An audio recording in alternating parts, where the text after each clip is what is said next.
In Ajengule, if you walk along Ojo Lane, there is a small food joint with a long bench and plastic chairs. The woman behind the joint was called Mama Eba because of the nice eba she always made. She was dark-skinned, always in wrapper, and her scarf never left her head.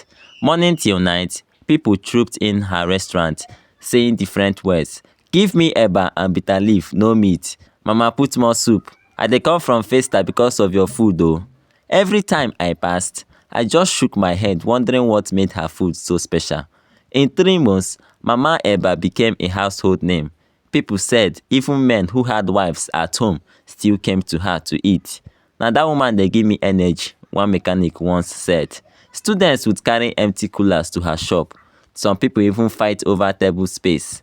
One day, I asked her, Mama Eba, how you dey cook this your sweet food? She smiled slowly and said, my son, it is not just about cooking, it is a gift. Some people are born with it, and I am one of them.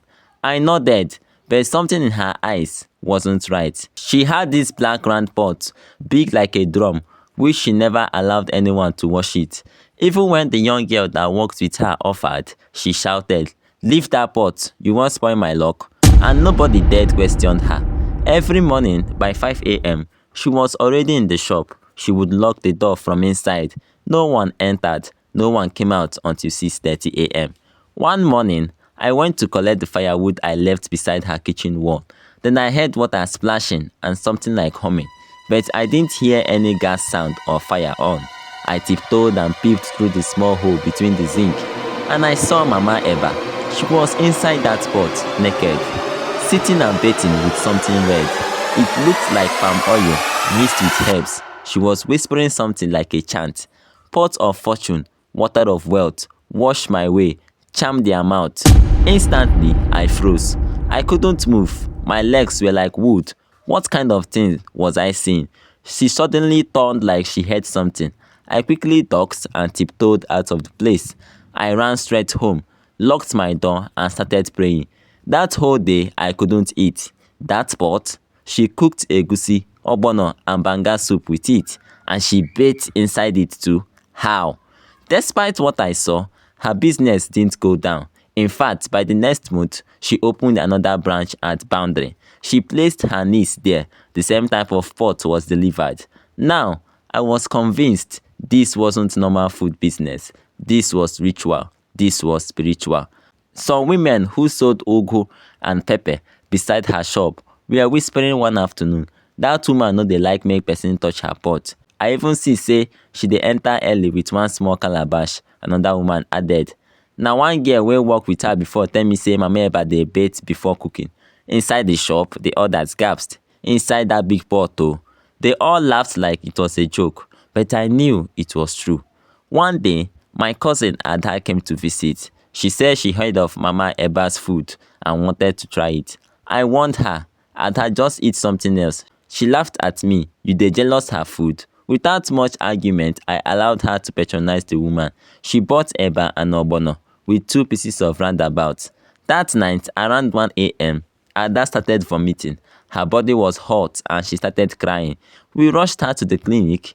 Doctor said it was serious food poisoning.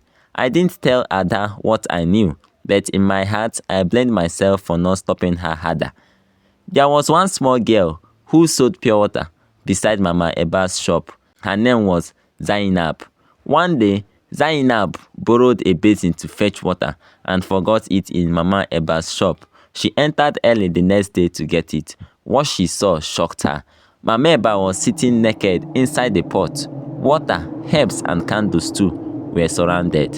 Zainab quietly stepped back and recorded it with her phone. By 9 a.m., Zainab posted the video online, titled, "This is what Mama Eba does before cooking her food." The video spread like wildfire. People were tagging each other. Isn't this that famous food seller in Ajegunle? This is why her food is sweet. God forbid. I chopped there last week oh. Mama Eba came out in anger after hearing the rumor. All of you are wicked.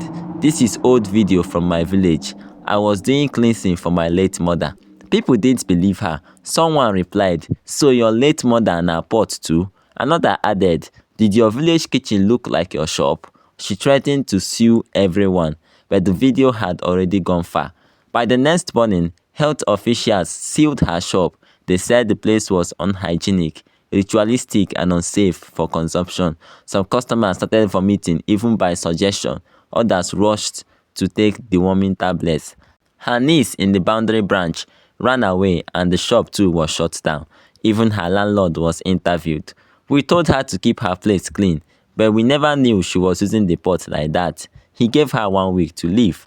One night, Mama Eba packed her things in a keke napep and disappeared. Nobody saw her again. She said she went to Ghana. Some said she went to Ghana. Others said she joined a deeper shrine. But till today, her shop remains locked and the walls are still black with smoke and mystery. When I walk past that shop now, I still feel chills. I tell people, be careful where you eat. Not all sweet food is sweet in spirit, because nobody ever believed that a woman, a popular food seller, was actually bathing inside the pot she used to cook for the public. Never judge food by taste alone. Some people put more than seasoning in their cooking. Some put rituals. Stay careful, stay prayerful. Thanks for watching my video. Please do not forget to subscribe to my channel if you haven't, in order to get notified when we upload our subsequent videos. Thank you.